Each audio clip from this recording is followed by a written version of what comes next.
Hi everyone, this is going to be a very quick video on the very basics of the air squat. This is intended to be kind of a quick reference video to make sure that you're hitting the good points of performance on the air squat. A more in-depth video will be posted on my channel in a later date, so let's get to it.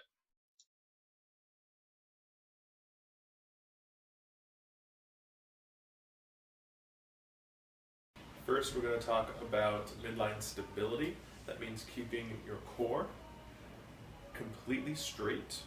And that means that your hips are going to be completely straight and neutral, not tilted forward or back. Okay? So the way we do that is by squeezing our butt. So when we begin, we're going to squeeze our butt hard like we're trying not to go to the bathroom. That's going to set our pelvis in a neutral position. Then we're going to squeeze our belly like we're trying not to take a punch. Okay? That's going to brace our entire core. From here, we should be able to keep that completely straight, whether we are standing up tall or we're bent over. The core is going to stay neutral, straight, and braced.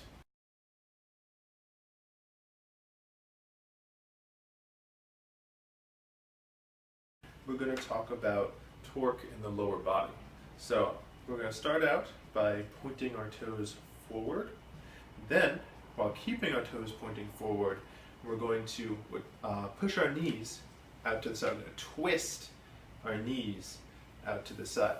You can see the torque, this tension that appears in my lower body when we get that external rotation. Now when we do that, we're going to keep that external rotation as we go down into the squat. So I'm going to keep pressing my knees out to the side. So as long as I have my knees out, I'm going to be stronger as opposed to letting them collapse in where I'm going to be much weaker. So keep that external rotation the entire time.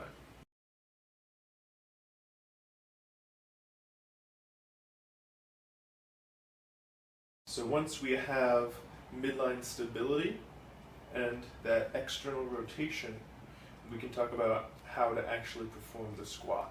We're going to keep our feet completely flat, and if you're just beginning, I want you thinking about keeping your weight more towards the heel of your foot. That's going to make the posterior chain start to work and take some of the load off of your quads. Okay?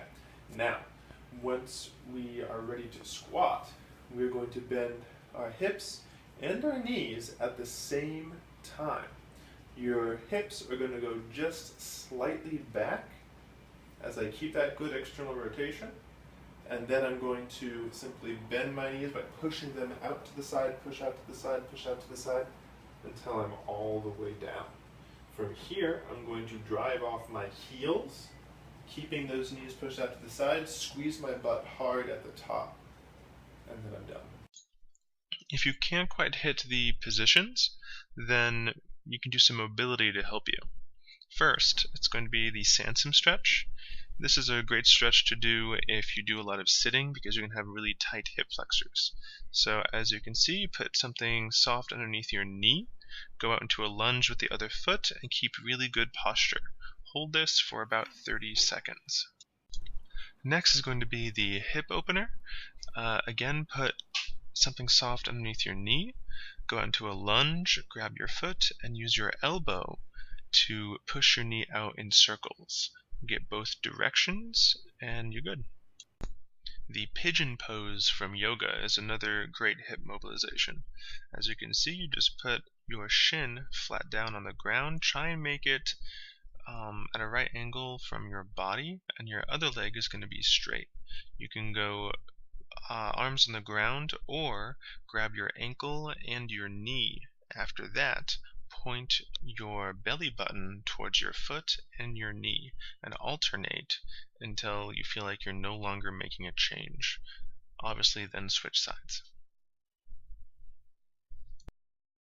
To mobilize your ankles, one of my favorites has always been this simple ankle circle. Just grab hold and circle in both directions.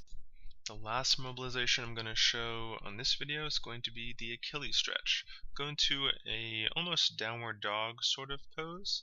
Then you're going to put one foot on top of the other and lean back.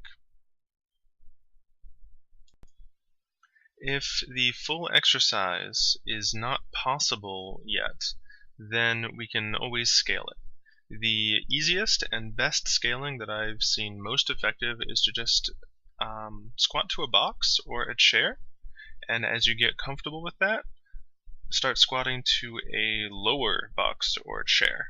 As you can see, I just take a seat all the way down, then I put the weight back on my heels and continue the squat just as normal.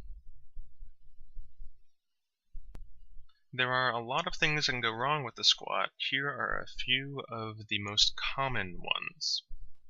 The butt wink is when your pelvis starts tilting way in one direction as you get to the bottom of the squat.